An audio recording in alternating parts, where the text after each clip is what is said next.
क्या आपने लोगों को किए हुए कर्मों के बदले बराबर फल पाते देखा है? मंदिर में मंगलवार की शाम की प्रार्थना अभी समाप्त ही हुई थी। लोग पंडित जी से आशीर्वाद ले रहे थे और दान पेटी में पैसे चढ़ा रहे थे। दान पेटी में पैसे डालने की बारी अब मेरी थी। मैंने एक पुराना गंदा 50 रुपए का नोट दान पेटी में डाला। मैं उस नोट को कई हफ्तों से बटुए में लिए घूम रहा था, क्योंकि कोई दुकानदार उसे स्वीकार नहीं कर रहा था। लेकिन मुझे पता था कि अगर मैं पुराना नोट दान कर दूं तो भगवान को कोई आपत्ति नहीं होगी।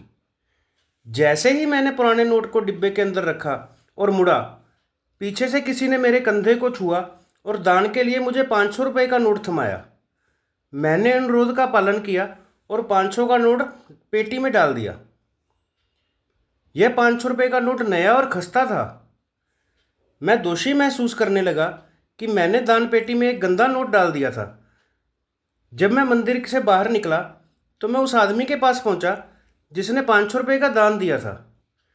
मैंने उनकी उदारता की प्रशंसा की और कहा, आपको भगवान में बहुत विश्वास है और वास्तव में आपका एक बड़ा दिल है।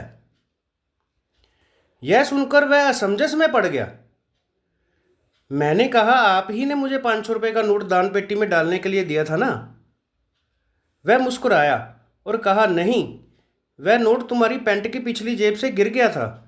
मैंने नोट उठाकर केवल आपको लौटाया था। भगवान ने कर्म का फल दिया, वो भी सुपर फास्ट डिलीवरी के तहत। जय हो।